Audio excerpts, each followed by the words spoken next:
حضرت میرا من میں حضرت ایک اشکال ہے، ایک وسوسہ ہے حضرت، اس پہ آپ کی رہنمائی کی گزارش ہے حضرت۔ جیسے کہ مجھے یہ یوٹیوب سے مجھے حضرت اس کی جانکاری ملی کہ جو چوری کی الیکٹریسٹی سے اگر کوئی انسان اپنا اسمارٹ فون وغیرہ کو چارج کر لیتا ہے تو وہ ناجائز و گناہ کا عمل ہے حضرت۔ اب میرے من میں ایک اشکال پیدا ہوا کہ اگر کوئی شخص وہی چوری کی الیکٹریسٹی سے فون کو اپنے چارج کر کے اب وہ اسمارٹ فون سے کوئی علم حاصل کر رہا ہو، یوٹیوب سے یا انگلش سیکھ رہا ہو یا کسی بھی طرح کا علوم حاصل کر رہا ہو حضرت، کیا علوم سیکھنا پر بھی ناجائز کا اور گناہ کا یہ احکام جاری ہو جائے گا؟ اس پر ذرا رہنمائی فرما دیں۔ دیکھیے، چوری کرنا گناہ ہے، یہ آپ جانتے ہی ہیں، جیسے کہ آپ خود بتا رہے ہیں۔ تو جب کسی انسان کو پتا ہے کہ چوری کرنا گناہ ہے تو وہ بجلی چوری کیوں کرے؟ یہ جو بعد میں سوال آ رہا ہے، یہ سوال آنا ہی نہیں چاہیے۔ کیا اگر اس موبائل سے علم حاصل کرنا گناہ نہ ہو تو کیا چوری کریں گے آپ؟ کہ کوئی بات نہیں، علم حاصل کرنے میں کوئی گناہ نہیں، اس لیے بجلی چوری کرتے رہو، موبائل چارج کرتے رہو، کیا ایسا کوئی سوچے گا؟ تو یہ جو بعد والا سوال ہے نا، یہ تو بعد کی بات ہے۔ چوری کرنا ہی گناہ ہے، وہ چوری کیوں کرے، چاہے موبائل چارج کرے یا کوئی اور کام کرے، اس سے وہ حرام ہے، وہ جو کام کر رہا ہے اس پر اسے گناہ ملے گا۔ باقی وہ جو بعد کا مسئلہ ہے اس کو آپ چھوڑ دیجئے، اس پر میں ابھی حکم نہیں لگاؤں گا۔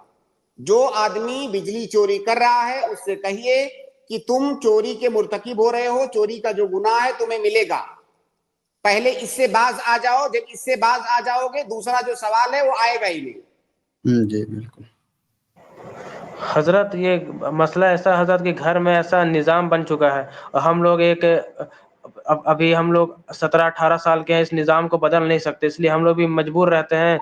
گھر میں ایسا نظام ہے۔ گھر کے لوگ چوری کرتے ہیں؟ جی حضرت۔ جا کے شکایت کر دیجئے بجلی ڈپارٹمنٹ میں۔ پہلے گھر والوں کو سمجھائیے کہ چوری مت کرو، اور اگر نہیں مانتے ہیں تو بجلی ڈپارٹمنٹ جو ہے اس میں جا کر کے شکایت کر دیجئے کہ میرے گھر میں بجلی چوری کرتے ہیں۔ جب حضرت اتنی اس کا ہمت ہو جائے گی آپ کے اندر نا، جب اتنی ہمت آ جائے گی نوجوانوں کے اندر، تو پھر اصلاح ہوگی معاشرے کی۔ آپ حضرت، اور سمجھائیے نا لیکن ان کو، حضرت ایک بار نہیں 10 بار سمجھائیے، پھر بھی نہیں مانتے تو آپ بتا دیجئے، وارننگ دیجئے کہ اگر آپ نہیں مانتے تو میں شکایت کر دوں گا۔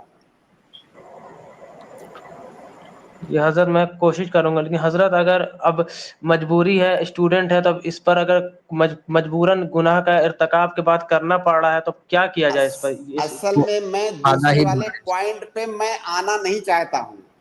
اگر آپ کی مجبوری ہے، مجبوری اسی وقت میں آپ کی مانوں گا جب پہلے آپ نے گھر والوں کو سمجھایا، نہیں مانے، اس کے بعد آپ نے شکایت کیا بجلی ڈپارٹمنٹ میں یا جو بھی اس کے متعلقہ جو ہے اس کے ادارے ہیں ان میں شکایت کیا، اس کے بعد بھی اصلاح نہیں ہو رہی ہے، تب میں مانوں گا کہ آپ کی مجبوری ہے۔ اس کے بعد آپ کیجئے، کوئی بات نہیں، چارج کیجئے، علم حاصل کیجئے، انشاءاللہ پھر کوئی آپ پر کوئی گناہ نہیں ہے۔ لیکن مجبوری اسی وقت کہا جائے گا جب یہ سب کام آپ کر لیں گے، تب مجبوری کہا جائے گا۔ شکریہ حضرت رہنمائی کے لیے، جزاکم اللہ خیر۔ بارک اللہ بارک اللہ فیکم۔